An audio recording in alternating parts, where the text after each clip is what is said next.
Blessings, everyone. Thanks for joining me today. My special guest is Kelly Cresswell, and he's a survivor, like myself, of abuse in the Catholic Church. It's been a long time. I was just telling Kelly before I started recording, since I interviewed a survivor, it's been a couple of years. And I kind of made a conscious decision n not to interview survivors anymore because I kind of felt like I didn't want to put them on the spot and have to retell their story, because a lot of them have done that over and over again, especially if they've been in involved in litigation. So, but and I wanted to show some pictures, but I've kind of rethought it. Um, and me and Kelly are friends on Facebook, and I kind of thought, you know what, I'm gonna invite Kelly. So thanks for joining me. Thanks a lot, Joseph. I'm glad to be here. Oh, you're welcome. And yeah, thanks for taking the time. I'm just gonna share my screen. And Kelly, you jump in whenever you want. So, Okay. yeah, I don't know if you know who any of these people are.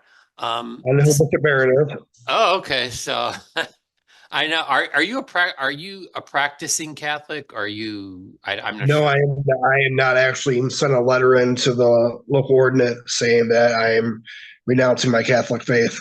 Oh, good for you. So, oh, the Catholics love that. They're how to explode. I am no longer Catholic. I was actually baptized into the Russian Orthodox Church 2 years ago.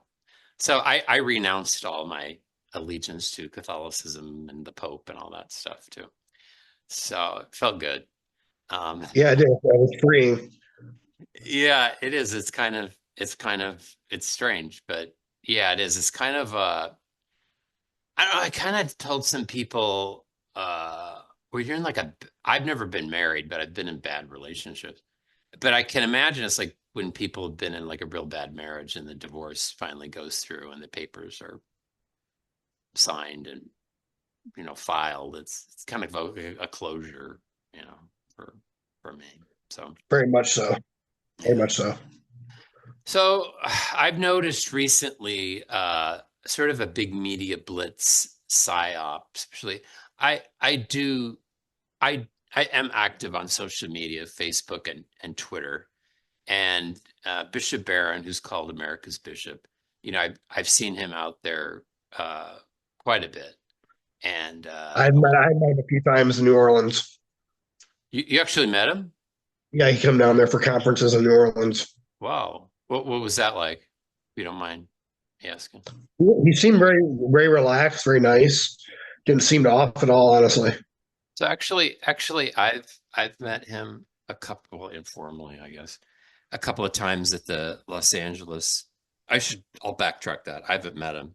I tried to talk to him a couple of times at the Los Angeles Religious Education Congress, and didn't go too well. That's a big catechetical conference. Actually, it's the biggest meeting of Catholics in the United States, and it takes place, I think, every year in Anaheim. And he used to be the auxiliary bishop up in Santa Barbara. So, Okay. so he was involved in that. He was kind of like a headline speaker, and like you said, I think he comes across. Well, I think most church Catholic hierarchy come across that way. Um, Pretty personable in public. Um, Absolutely. That's one of the things that's so concerning how they're able to get away with the things they get away with. yeah, they pull that off. I've noticed that he's very active on social media. Here he's with Jordan Peterson and Father Mike Schmitz. I His relationship with Jordan Peterson I find interesting, because Peterson has a very big uh, young male fan base, and I think Father Schmitz is very active on social media as well, and I think his fan base is similar. I think this is pretty strategic.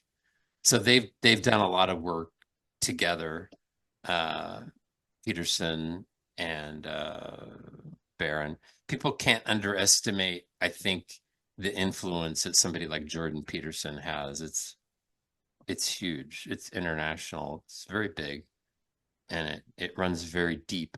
So it didn't surprise me that um, Bishop Barron made his way there.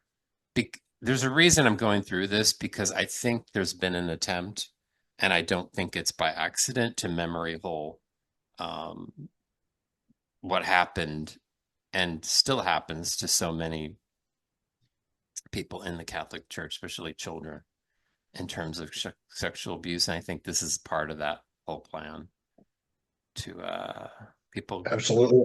get to people forget. And I think a lot of people have forgotten. I mean, I think Catholics want to forget. So here they are. There's been some high profile, that's a bad shot. I wish I had it, it was larger. There's been some high profile um, conversions to Catholicism. Candace Owens is one who has a big online following.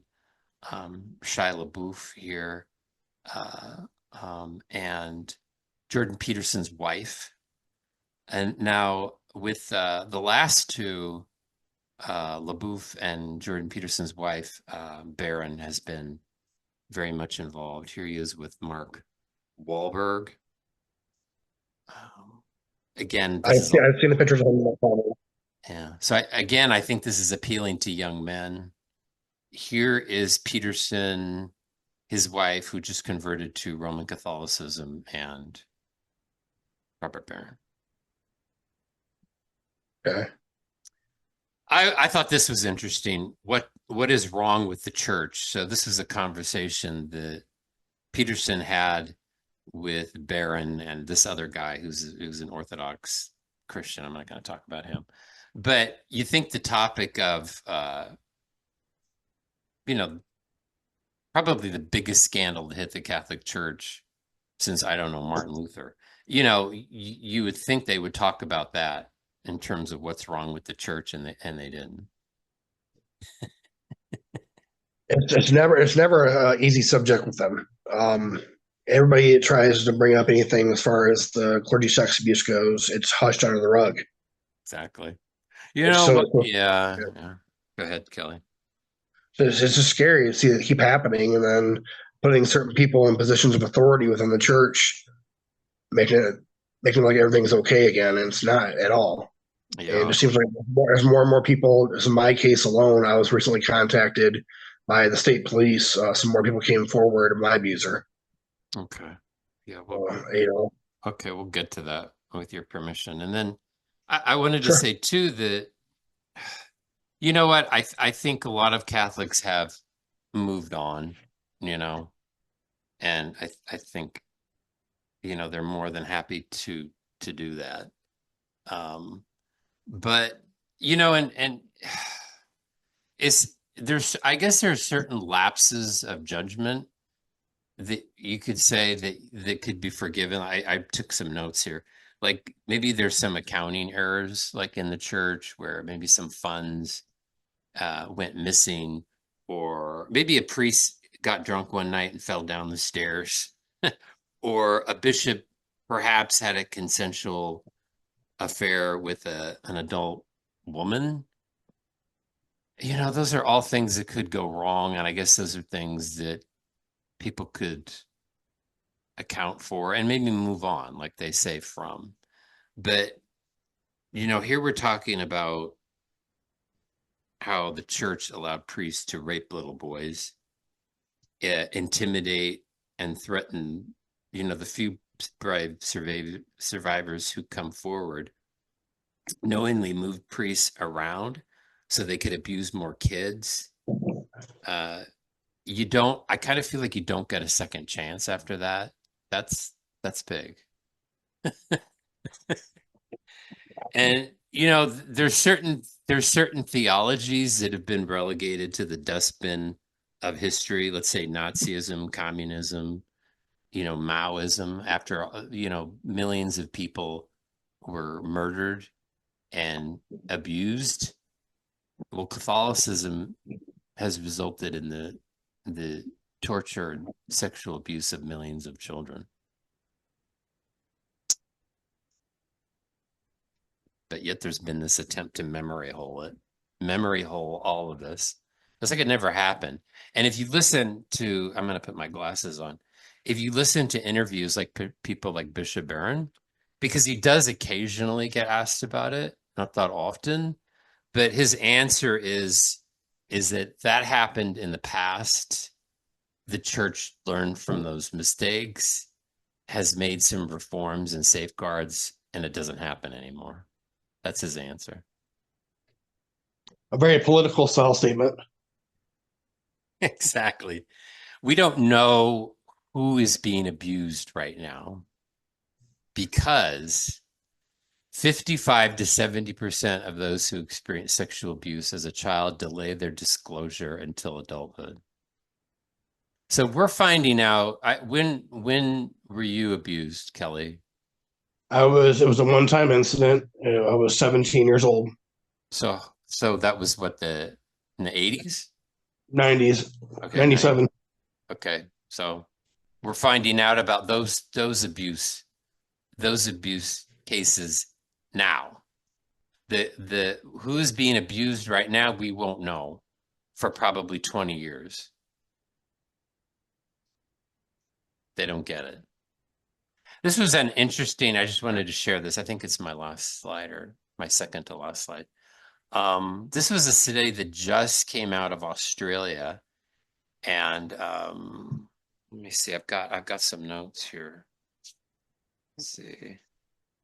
So 20% of Australians identify as Catholic and 23% identify as Protestant. So it's pretty close. But look at the numbers. These are those who reported being abused by someone in the clergy. 72% happened in the Catholic Church, and still too much, about 22% in all other Christian denominations. So that includes the Orthodox.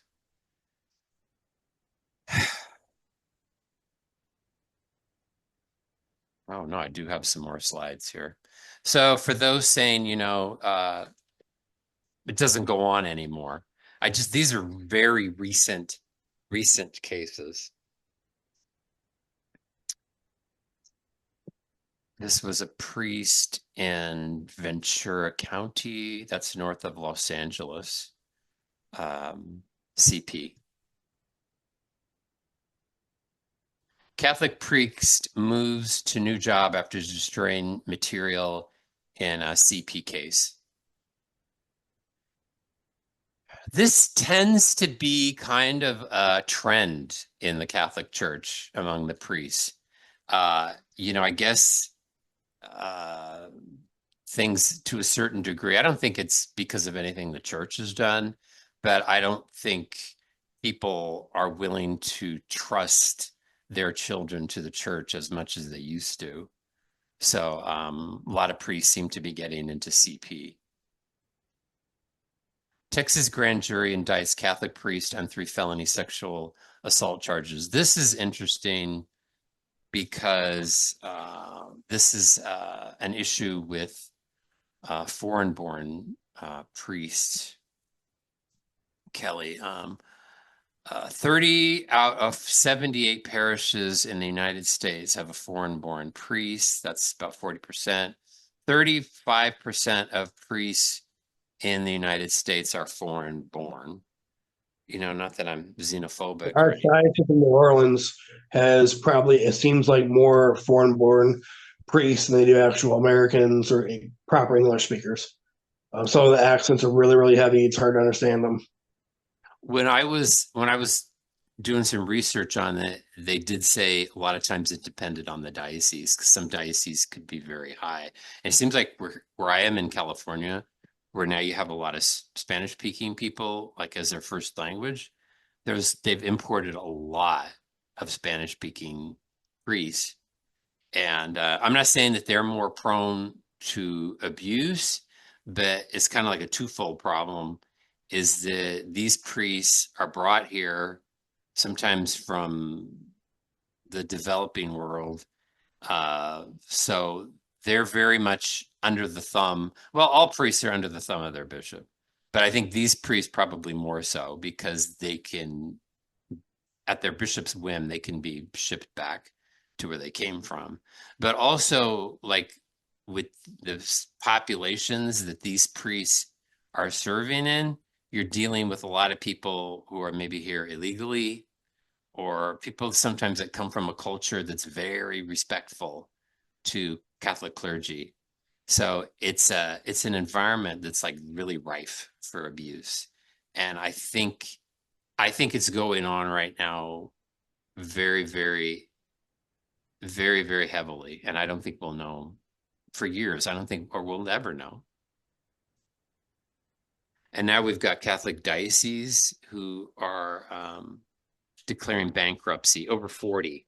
And the number keeps going up, but over 40 dioceses in the United States have declared bankruptcy. Here's a Louisiana one. I think it's Lafayette. But New Orleans has declared bankruptcy, hasn't it, Kelly? And Archdiocese of New Orleans cleared bankruptcy a few years ago. Okay. Here's another one. I think this is the last one. That's October 1st, 2024. But what is the Catholic Church concern itself with? What are they preoccupied with? Pope tells parents of LGBT kids God loves your children as they are. The Catholic Church loves to, sexualize kids. It's kind of their pastime. Right. Yeah, So unfortunately. I wanted to say one last thing about Bishop Barron is that I had written to him in 2018. And one of the speeches he gave is about how the Catholic Church is very open and wants to listen to survivors and respect them and hear their stories and voices and everything. So I had been going. I mentioned this LA thing earlier. I had been going to it for a while. I went to a talk there given by a Catholic priest. It was pretty alarming because they were addressing, you know, how to deal with like marginalized kids in the classroom. So he was talking to priests and nuns and teachers and whoever else was there. And he started talking about how you gain the trust of a child. This is an adult. Gain the trust of a child and befriend them and then have them trust you. And I was like, the Catholic Church is so far gone that they're doing how-to lectures Yeah. on Yeah. abuse. This is what the whole thing was. It was all about gaining a child's trust, at school, not with the parents there, but gaining it with between a teacher or a priest, whatever. And I had written to Bishop Barron about what they were teaching, and he never responded. He did respond. The response was this because I wrote about it online, and then people that work for him that I had known because I've been in the Catholic Church for a long time started writing to me privately and threatening me. So that was his response. So this was kind of like why. Sorry to bore you, Kelly, but You're not. No. okay. But sorry to take up so much time, but this is kind of like why I wanted to start talking about this topic again, because I think Catholics want to pretend that it never happened. So where were you born and raised, Kelly? Detroit, Michigan. Oh wow. Okay. Now were you raised in a Catholic family or so, Yes, very much so. so you're a cradle Catholic, they call I am. I am it. Okay. Now Cresswell, is it Irish? What is that? Scottish.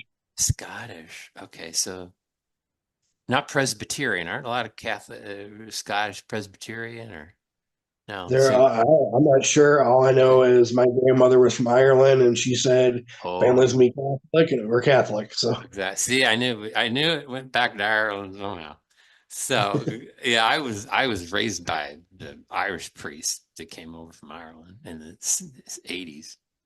And so you were baptized as a little kid? And Baptized as a baby, okay, and then all first my communion, sacrament, first first. all my sacrament. Wow. Okay. Did you go to Catholic schools? I went to school 2 years. I went to for junior high, Okay. So you were in public schools. public schools, junior high Catholic schools where I met my abuser. Ooh. And then uh growing up, I mean, how what was it like being in the Catholic Church, man? I didn't when I was a kid, I mean, I was abused at 11, so I All had a my all my friends, all my friends went to catechism together. We all went together. well, Most of us were altar boys. We worked with the church and had all kinds of festivals and things like that. Fortunately, the priest that we had as I was growing up, he was a great man. I think that he was more disgusted with this. I think it's why he retired early, as he well, was so disgusted with the church anymore. Um, he uh, he would treat us like we were his kids. Nothing inappropriate. Never gave us hugs. It was all handshakes. oh, good. Teach a man how to shake your hand like a man. He was never touchy feely or anything like that. Never gave that vibe off or anything. So Yeah, it was that traditional cat. I mean, Sundays we went to mass. right. You came home, you had family dinner. Yeah. Oh, nice. Yeah, the I noticed too, I mean, over the years, I maybe I didn't notice at the time, but I've seen priests that I regard as really good Catholic priests who tapped out early, who left. Yeah, And I think, yeah, I think I know why. Because yeah, I think they'd had enough. So, and diocesan priests kind of have that luxury where priests who are in an order or in a monastery, they can't really do that. But yeah, people don't realize that diocesan priests can just kind of retire and leave active ministry and pretty much live his own life. So, right.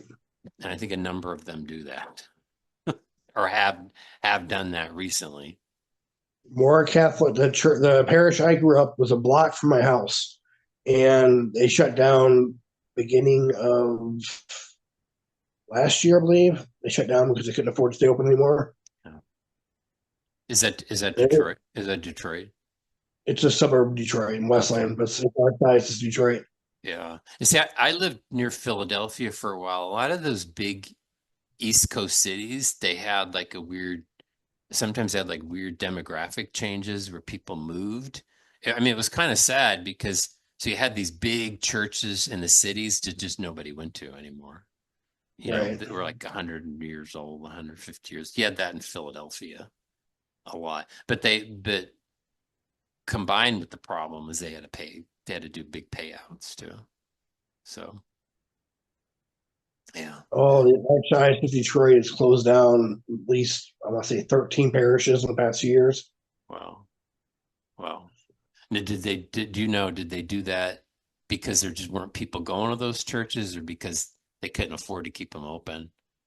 Both, actually, the attendance for Mass, especially, I'm up in just north of Detroit now, Okay. and it is the Catholicism out here is like none. Wow. I mean, It, you'll go by on a Sunday, and there's maybe 20 cars if you're lucky to see in a parish. wow. Wow. It, it's not, see that I don't know how you've the immigrants here, but see, you get fooled here in California because a lot of the churches are, are full, but a lot of times it's immigrants that are filling the churches, and that's Right, yeah, keeping it kind of keeps a semblance going that the Catholic Church is still healthy. I think in the United States, see Europe, they haven't. Europe, it's different because they have immigration, but it's a lot of it is Muslim. So of course they're not going to the Catholic Church. But see, in the United States, so the Catholic Church in Europe is bottomed out. It's a mess. But in the United States, they've had immigration from a lot of Catholic countries. So they've got bodies in the pews. Yeah, It yeah, doesn't look as bad here as it does in Europe. I mean, Europe, it's very bad. I talked to a priest over there once. He said the church is a standing ruin there. It's just it's up it's like this. It's there's nothing there. It's over. So anyway, so were you confirmed in the Catholic Church too? yes. Seventh grade. Oh, so back then they were doing it uh earlier.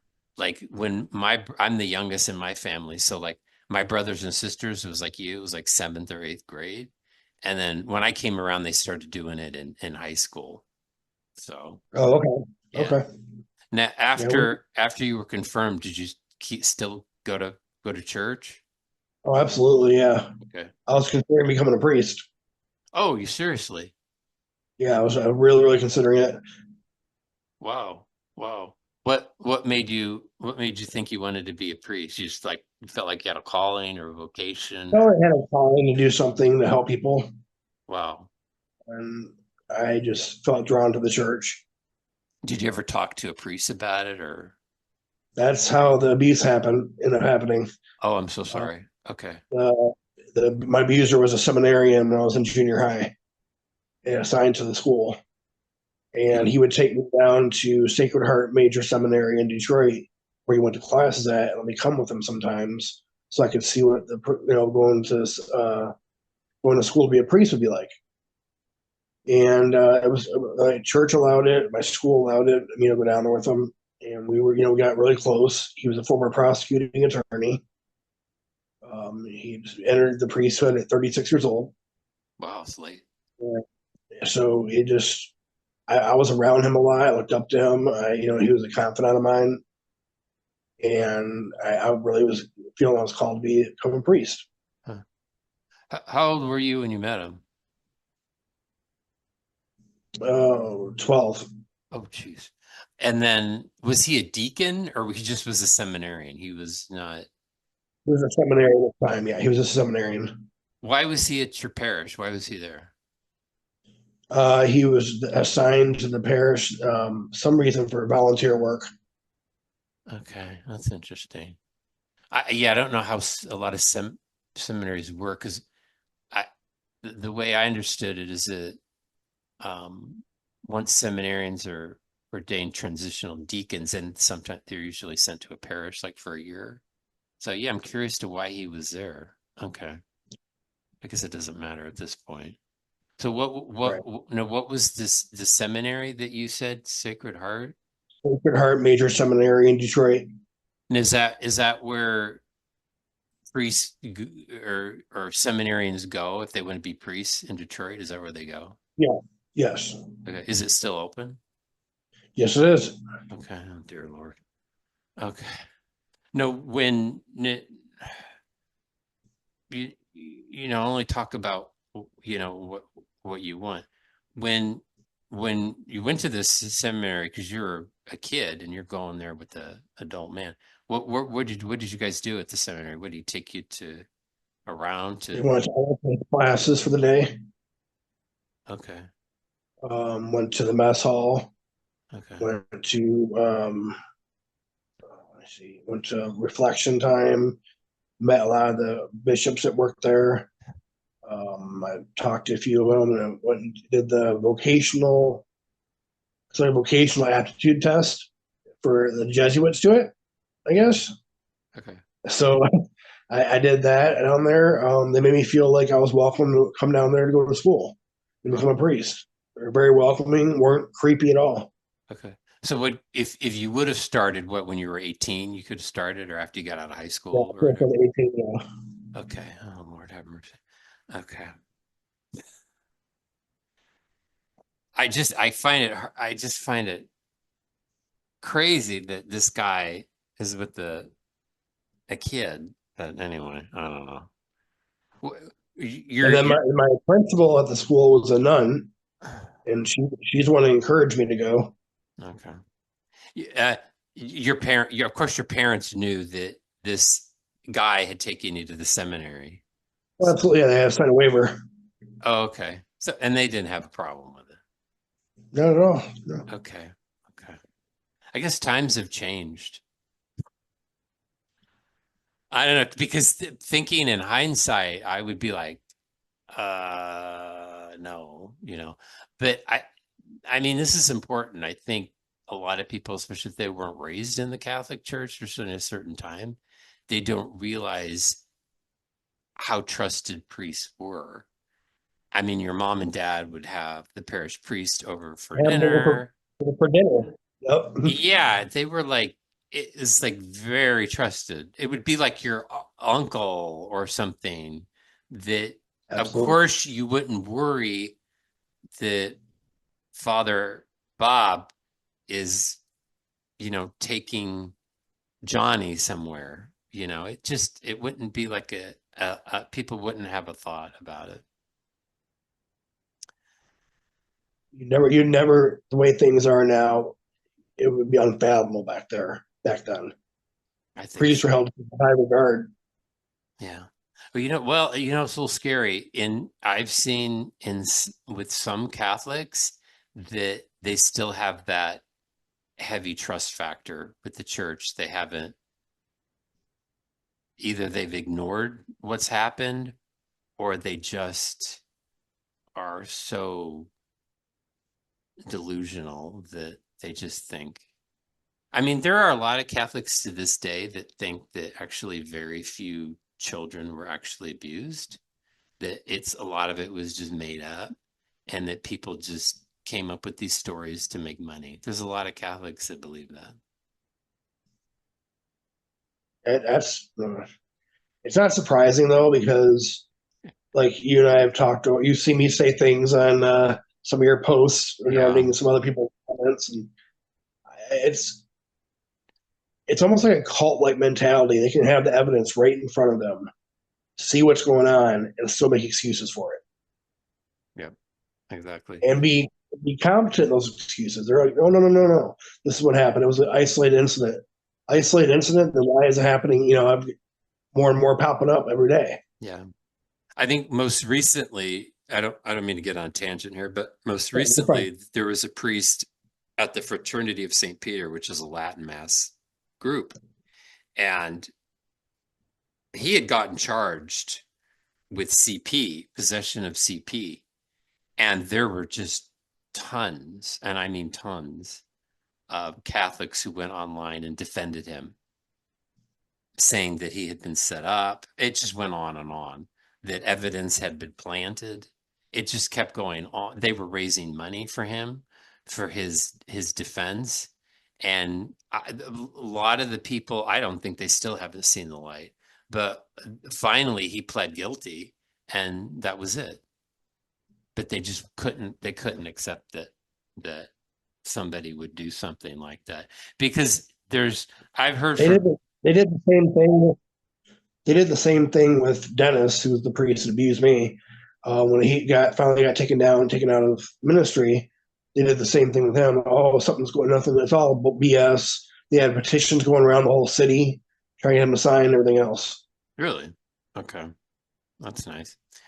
But oh dear Lord, looking back, did he groom? Was there a grooming process that Absolutely, okay? I see it now. Yeah. Well, of course, when you're a kid, you don't. Can you describe like some of the things that he did to groom you? Um, a lot of things. I was going through a lot of things at that time. Having a hard time with puberty, and he was a confidant. So I mean, I trust him a lot. We would talk about things. Then he smoked, so he'd let me smoke a cigarette with him, and we go Oh, down to downtown Detroit. He always had whiskey in his car, in his bag, and he would, all basketball players, we won their basketball game, we do shots. Like we didn't see him as a priest yet. He wasn't a priest yet. To him, to all of us, he was just Dennis. oh, it's like a buddy. So So, yeah, so yeah, yeah, yeah. So these predators, they gain kids' trust by becoming kind of like a confidant. Really, no adult should be doing that with a child. That's for parents to do, but that's where these predators overstep their boundaries and gain a child's trust like that. And at that point, they're in. They're in. Yeah. So you were drinking alcohol with him. Yeah, all the whole basketball team. Oh, you're kidding. Oh, Lord. No, nobody knew about this, that the father was giving the boys. He wasn't a priest yet though. That's why. Oh, he was still seminarian. Oh, and they ordained this man. Yes. Okay. Yeah. Yeah. And Did, there's did more to that too. Not only they ordained him, he was having apparently he had complaints of sexual misconduct at the seminary. oh, well, of course. Now, did when you were abused, was he a seminarian or had he been He was ordained? a priest. He'd been ordained. He's a priest then. Okay. How long had he been a priest? I think like 2 years. Okay. Okay. And as far as you know, was he abusing anybody else? I was told nobody else had come forward until about a year and a half ago.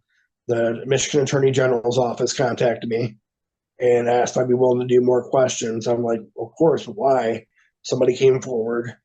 And then about a week and a half ago, I got a call that two more people came forward. Wow. So is that you and three other people? Yeah, so it's four people total right now. Wow. See, it's tough. Kelly, that's where I I give you a lot of congratulations because to be the first person to come out against a priest is tough because hell is going to come down on you. The priest that abused me, as far as I know, he's never been accused. Well, he's dead. And I never came forward because to be the first one, because a lot of times these priests are very beloved figures in their community. And you be the first one to accuse them of something like that, it's not going to go good for you. I was told by my attorney, and we were going through the civil process with them, that I was one of the main whistleblowers in Michigan to start the whole thing revving up. So But because you came forward, these other people, I went on well, the news too. I went on the news and everything. you I were had they okay. videotaped my feet, asked they disguised my voice, but things weren't happening the way they should have been happening. He was still in ministry after I reported it, and they paid me off. He was still in ministry. Okay. Now, who did you first? Oh, I'm curious. How old were you, and who did you first tell that you had been abused by this? I was 17, and my girlfriend. I guess I was talking in my sleep, and she woke me up, and I was freaking out, having a bad dream, obviously about it. And I told her what was going on. She told my mom. My mom took me to the city police department, where they called the state police because there's different jurisdictions involved.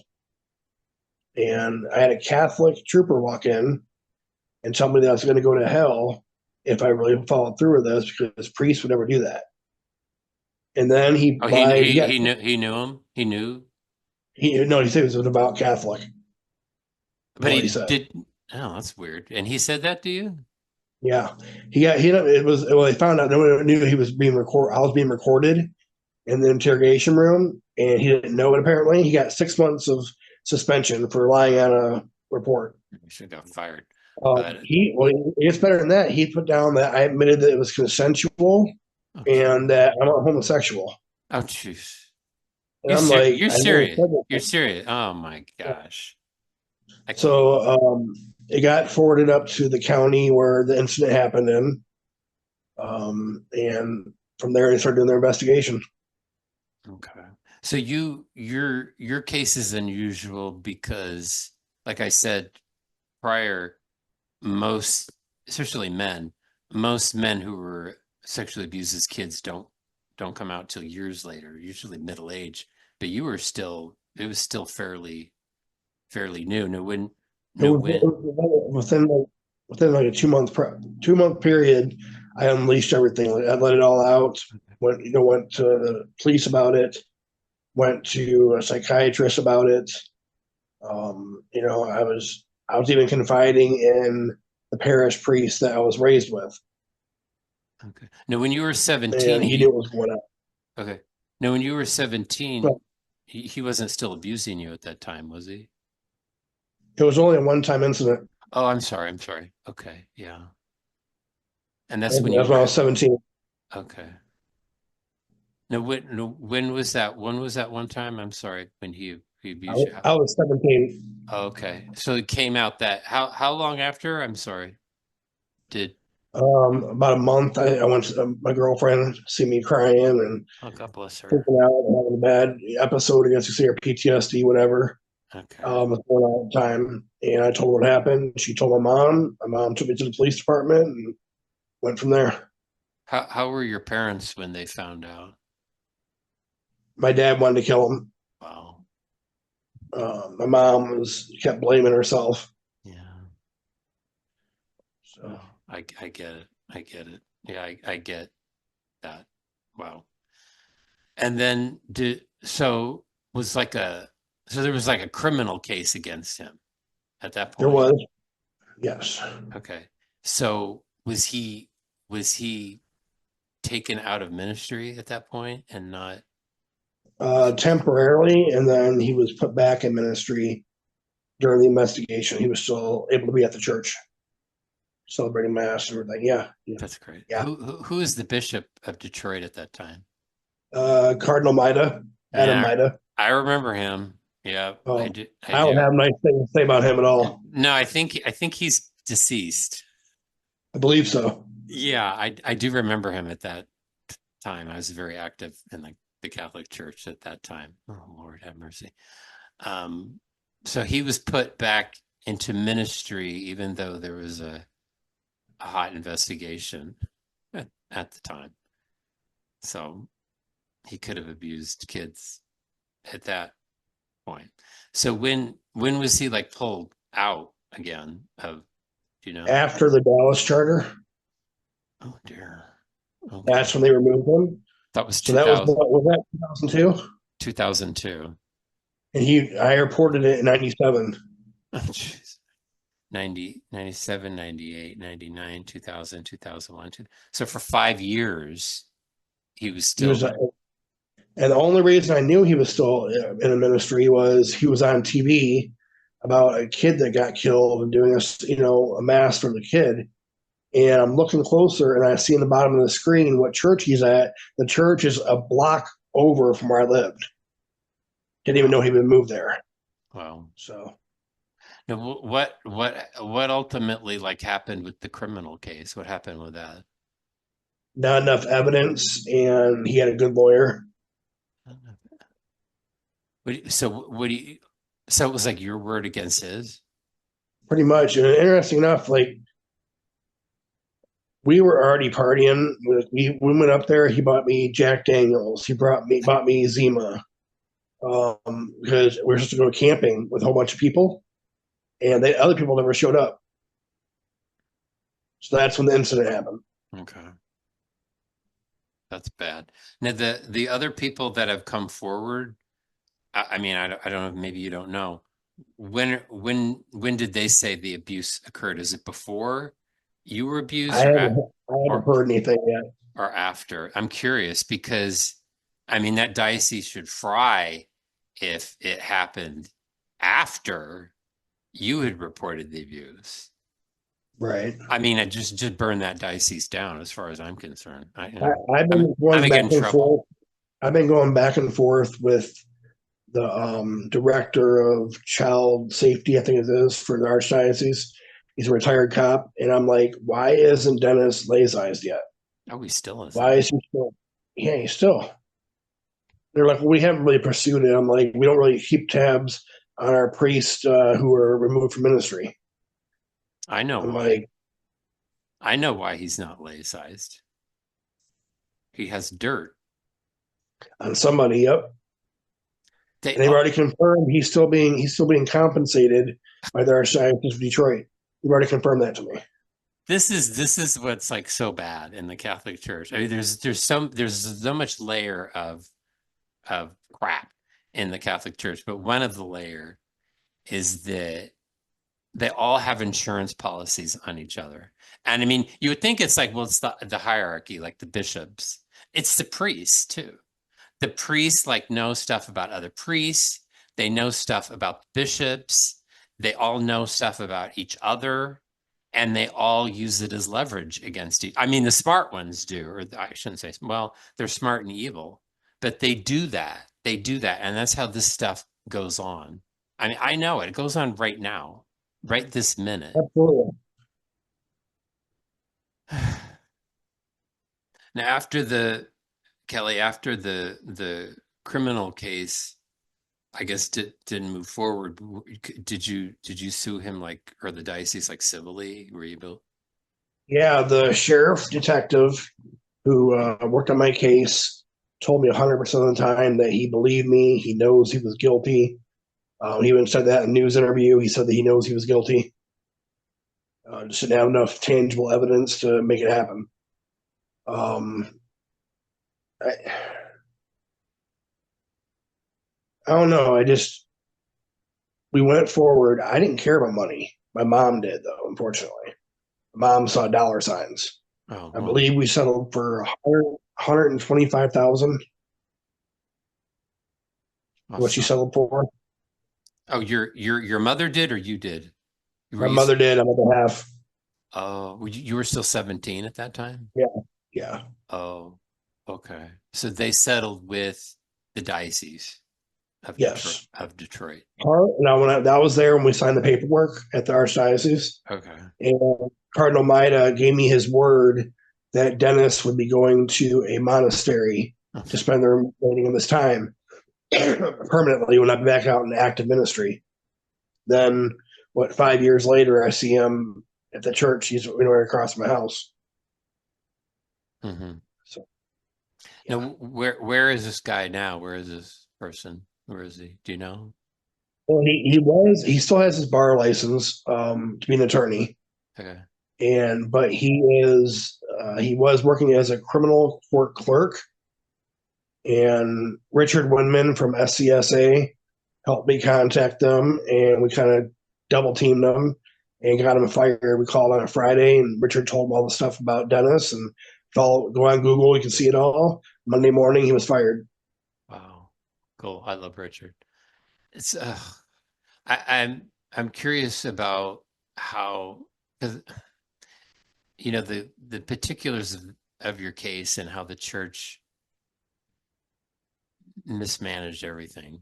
They Oh, def you don't understand how bad it was. We were getting threatening phone calls at my home from all who? throughout the night saying, keep my mouth shut, tell that kid to keep her mouth shut. We had things stapled on our nailed to our door saying keep his mouth shut, things like that. We had people following us. Who are these people? We don't know who they were. We reported to the police over and over again. Got Were to they the point where police were patrolling every hour down our street. were they like Catholics from the parish or I don't know if they were or not. I okay. mean, we saw one guy and he had a big crucifix around his neck. Oh So I dear. assume it was somebody. Okay. Well, fun. How has the abuse in particular, but just also then having to deal with the bureaucracy of the church. I mean, how has that affected you? Like, this is something I'm interested in because it's something I deal with. How has it like particularly like affected your health, if you don't mind me like asking? Because people don't get it. They think, oh, you were abused, it was when you were a kid, it's over, get over it, you know. A lot of things, a lot of variables are in place of this because even as far as just self confidence, something as simple as self confidence, I have a hard time still because I'm always trying to prove to myself that it wasn't my fault. That I'm not gay. I didn't deserve this. I didn't ask for this. Did you go through a time when you thought you were gay? You don't mind me asking? No, no, I had that thought cross my mind, and I became promiscuous, very promiscuous. With women, Um, with women. and yeah, women. Well, that's because you were trying to, I don't want to put thoughts in your head or put words in your mouth. It seems like maybe you were trying to prove that what he did to you wasn't, you weren't gay. I think so that, and I just want to prove myself I was still a man. Yeah, when you're violated like that as a kid by another man, it's really tough. That's why a lot of guys never come forward because they know like a lot of these questions are going to come up like why didn't you defend yourself? Why didn't you stop him? What did you do? Was it your fault? Did you ask for it? All these things because those will like, go through people's, mind. Did that? Yeah, I went through that with the archdiocese lawyer. He was brutal. I volunteered. I did a lie detector test, polygraph. Sorry, I couldn't remember it. I did a polygraph exam. I volunteered to do it, and they offered it to Dennis, the priest. He's like, he's not doing it. Refuses to do it. So What happened? What happened? You said it was like brutal. What happened? he just was asking me, "Are you sure you didn't ask for this? You sure you didn't seduce him? Are you Oh, sure maybe what you were wearing was maybe too tight, or maybe make it all like me, like I was seducing him?" And then was you sure you want to do this? It's going to follow you around the rest of your life. You sure you want to do this? this was the lawyer from the diocese. Yes. You sure you want to do this to the church? You sure you want to do this to yourself? It's going to follow you around the rest of your life. Yeah. People have no idea what you're doing when you make an accusations against a priest, God forbid a bishop or somebody like that. I mean, the Catholic Church has a lot of resources and they're going to come after you big time. Yeah. Yeah. I mean, I experienced a little bit what you did. I mean, because I wasn't making an accusation, but I got subpoenaed in another case where I was testifying on the side of a survivor, and the lawyers for the diocese came after me unbelievably. There was a priest that was involved with this case of abuse, and he had heard my confession a few times. He actually broke the seal of confession because there were things that I guess I revealed in my confession that he thought would be helpful in his case. Tell me he's not still a priest. He is not. Okay. But I wouldn't surprise me if he was, because I think Yeah. they'll do anything. They'll do anything their bishop, priests will do anything their bishop tells them to do. And Yeah. and if they don't, they take early retirement. It's true. Yeah. So I don't want to ask you too so too too too many questions. So the the person who abused you, he's not ministering as a priest anymore, correct? Not that I'm aware of. I've been trying to see what's going on with that, but But I know I found evidence he's still doing marriages and funerals. really, okay. Because my next question was going to be, is he laicized? And you said no. But if he's still performing the sacraments, that means he's got faculties in the diocese, which for people that aren't Catholic, faculties is sort of like um it's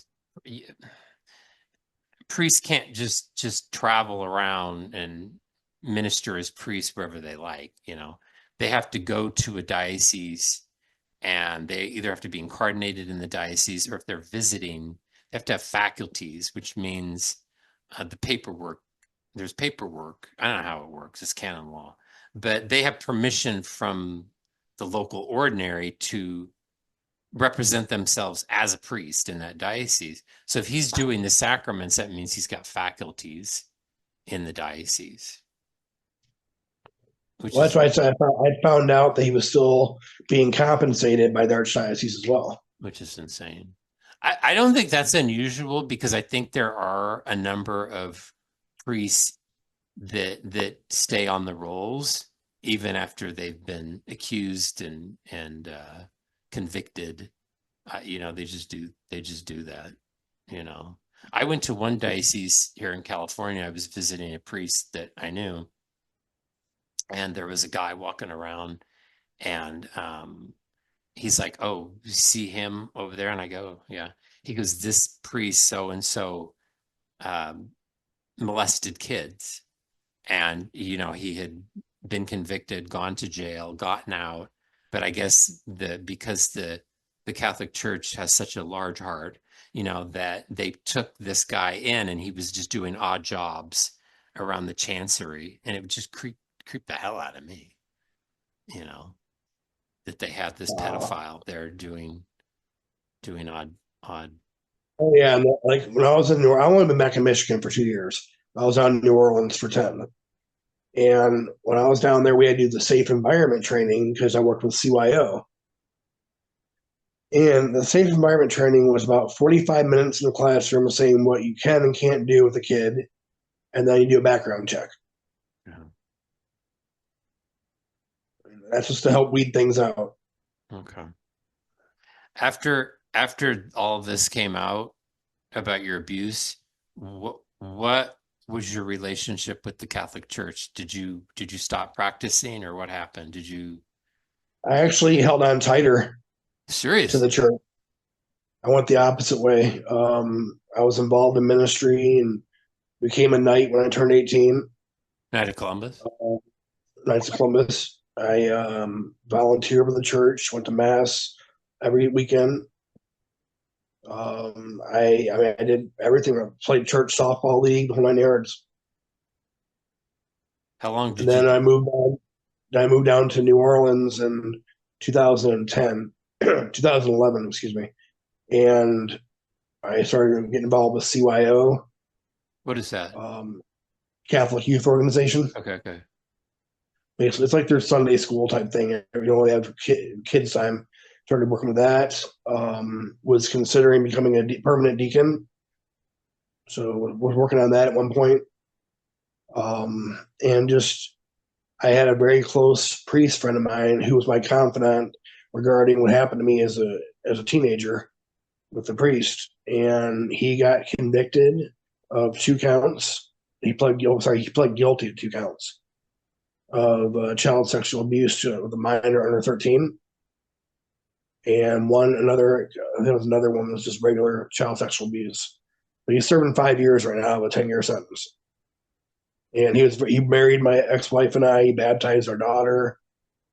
This Oh, guy. I mean, I collect baseball cards, and he collected baseball cards. Something we got along with. Typical priest. He came over to my house for dinner all the time. And we all hung oh, out.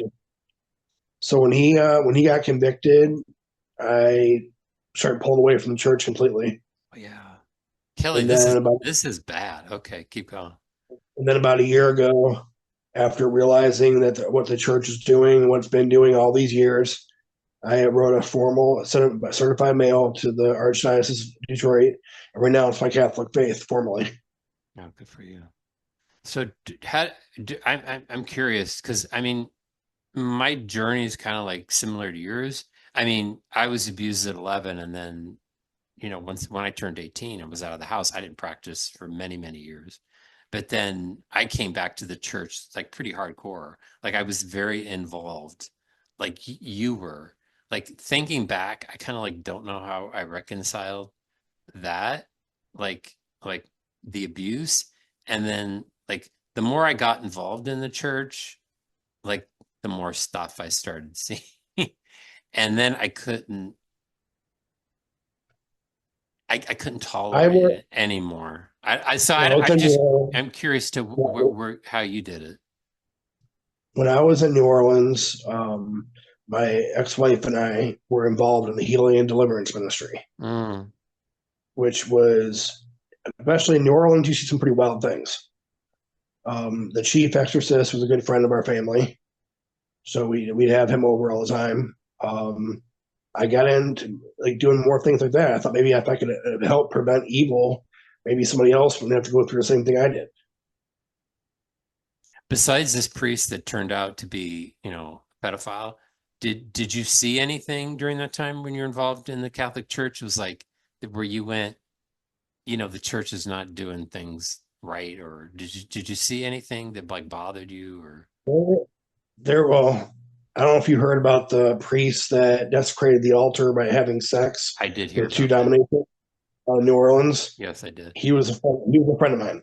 Oh, okay. So yeah, that happened. So that kind of kept pushing me away more and more. Oh man, Kelly, this is so bad. Man, I just can't. Okay, okay. Wow. Okay. So yeah. So you saw a lot of weird stuff. I did. I didn't see so much homosexual activity as it was with the younger priests and married women Really? Okay. being all over each other in the sacristy. Hold on. Seeing them out together for dinner and him not wearing his cleric, wearing lay clothes. And they're out to dinner and she's a married woman. Just, I don't Okay. know. Things like that don't look right to me. Yeah, so much for clerical celibacy. I don't mean to drill you on this, but I think it's important to talk about how these priests can fool people. That priest that turned out to be an abuser, did you have any suspicion at all? No, I mean, he was an odd duck, but I looked at him like he loved old like 30s and 40s music. He liked old TV shows. He liked collecting old baseball cards. I just thought he was just trapped in somebody else's body. You know what I mean? Like Okay. he's an old soul. He was good to my family. I used to golf with them. I mean, I hung out with them. And that's why still can't grasp what happened. And then when the kid came forward, when they were started doing the bankruptcy case in New Orleans, the kid came forward. Another kid came forward and accused him of sexual abuse while he was a transitional deacon Oh boy. at a school. That kind of hit home with me. So I don't know. I was done with the church after that happened. I don't blame you. I'm just curious what happened to him, that priest. He's in prison right now in Louisiana. He is good. It's a good place for him. 5 years out of a 10-year sentence, and he's got 5 years parole and probation, and he's registered sex offender for life. Okay. Wow. Wow. Okay. Unbelievable. And actually I have to say it is believable because after everything I had gone through as a kid, and then I was in the Catholic Church and I came across these predators and stuff again. And it's looking back, that's probably one of the things that really freaked me out is that here I was a survivor, and then unbeknownst to me, I'm around these predators again in the Catholic And Church. that's But something that I struggle with. what's that? That's why I struggled with knowing that I was around him all the time, and that to happen. It didn't happen like a long time ago. It happened like fairly within a year of when he was reported. Wow. Okay. So Yeah. That is a creepy feeling knowing that you've been around these people. Yeah, it's hard it's difficult to figure out. And I knew I had to leave the Catholic Church because I just couldn't. Well, like one of the big fundamental things is like in church, in mass, is like during the mass they say the name of the bishop, local bishop, and then the pope. And I'm like, I'm not praying for these people. I mean, I'll pray to God and I'll honor Mary and the saints, but I'm not honoring these people. I can't sit here in this building and pray for the bishop and the pope when I know that they're corrupt. And then I walked out. I said, "This is it. I'm done." What did you like? Did you like have a point where you like said, "I'm done"? when Father Pat got arrested, that was my friend, the one that was what 3 years ago. That'll do it. And when that happened, I was done. That was it. That would do it. So I won't be able to trust the clergyman again. Yeah. Was that hard walking away from the church? Very hard because I still have friends that are devout Catholics I'm close with. I'm even friends with the auxiliary bishop for St. Louis, Bishop Robert Herman. He's a good friend of mine, and I think he's a great man. And him and I used to talk regularly. I don't talk to him much anymore. Um, the There's a couple that I know that are very well known around the country. They work with exorcists, and they're based. You would think that they were priest and nun as much as they do for the church. But I used to talk to them every couple of days. They were close friends of our family. I don't hear from them anymore at all. Knew another priest that was with an order, Institute of Christ the King, Sovereign Priest. Oh yeah, yeah, yeah. Um, and he was a close friend, but after I left the church, just yeah, don't hear from hardly anybody anymore. Dumped you. That one's new. Yeah, it dumped you. I that happened to me. Because I was very active in the Catholic Church, and when I left, especially because I went to another religion, oh boy. No, is your family, do they still practice? Are they still Catholic or Some are. some My are? mom's passed away. My dad was I'm never sorry. Catholic, Okay. so But they're not super devout. no, no. No, no. But it is Now, tough when you what back in my teenage years, when my grandmother was still alive, very much so. Everybody went to mass. You just didn't question it. You went to mass. And but now she passed away years ago, so yeah, it's tough when you leave the church because like you were saying, you have a lot of friends there. I mean, I would say 90% of my friends were somehow connected with the church. So when I left, that's really that's hard. You I don't was told that I no longer be a knight in the Knights of Columbus because one of the requisites is that you have to be a practicing Catholic. okay. Okay, well, been a member since I was 18 years old. You guys, well, fuck you very much. Goodbye. So that's it. You're not a Knights of Columbus anymore. I'm not a But knight anymore. No, but you probably wouldn't want to be anyway. not now. Hell no. Not after the shit I've been seeing. Yeah, they are not a squeaky clean organization. So Not at all. Not at all. no, they're very much tied to the apron strings of the bishops and but I mean that's the way the Catholic Church works. It's a top-down organization. It's everything's connected to the hierarchy, and the problem it's kind of like why I like Orthodoxy is it's not as centrally focused, and it's not so reliant on one person, which is the Pope. And I think the Pope sets the tone, and we've had like a run.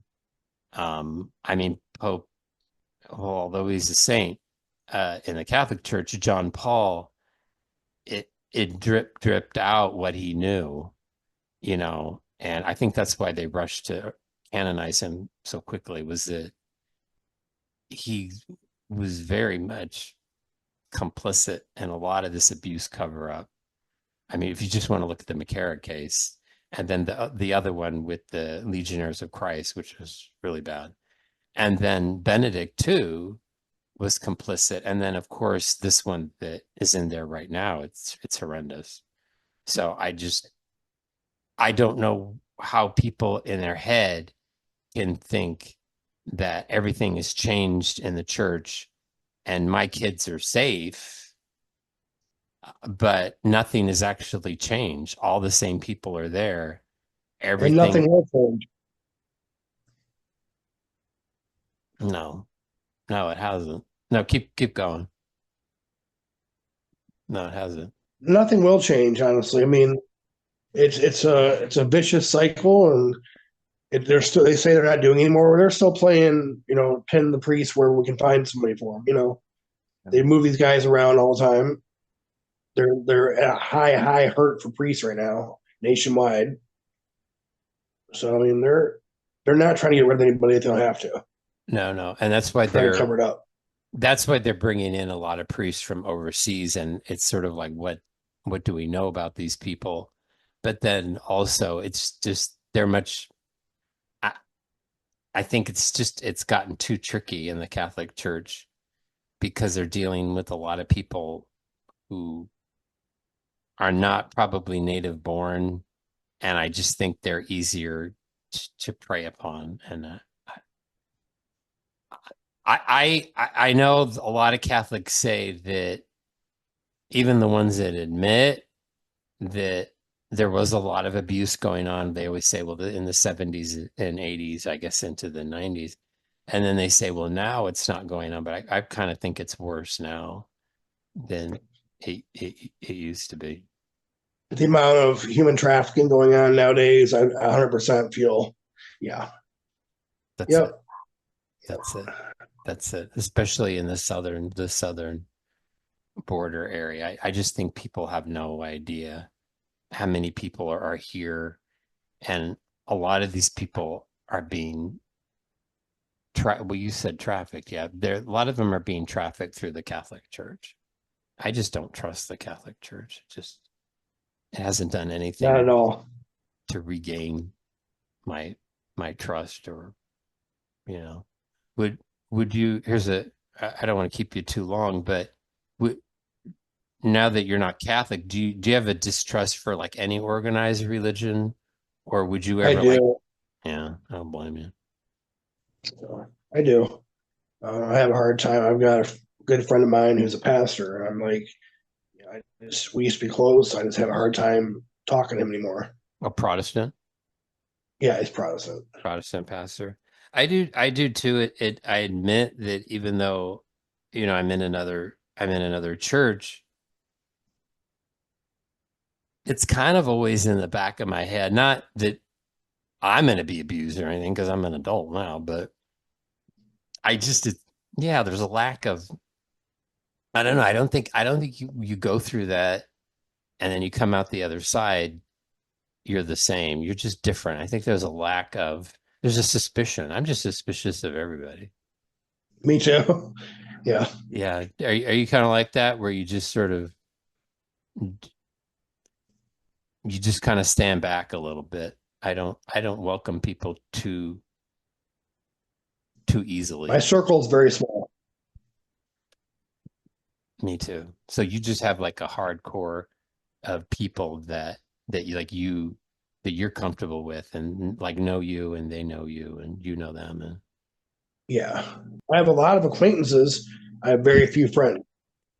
and I think that's me too. That's me too. Yeah. Thanks, Terry, for joining me. Anything else you want to talk about before we? Just, I think parents should be more vigilant with their children in any religion. Oh, that's When it good. comes to one-on-one with somebody that is of the same sex or opposite sex, whatever. Um, I see now the Mormons are really starting to really come out with things going on with the Mormon Church. Really, Seeing that happening now. So every religion has its issues. Unfortunately, I think the Catholic Church has it more than anybody else. I agree. So I think parents just be more vigilant. If you see signs that are something's not right, if you think something's not right, it's not right. Look into it, investigate it. Gotta protect our children the way we can. Yeah, I think the days of like a kid like you going away with an adult like that, I'm hoping those days are over. Yeah, I think they are. It would be different in a group like chaperoned by a parent or something, but like what right. happened to you, like with just a one-on-one, I hope those days are gone. I pray they are as well. Yeah, I hope people aren't that naive, but you know, God, God bless everyone. Thanks, Kelly. No problem. I hope you have a good night.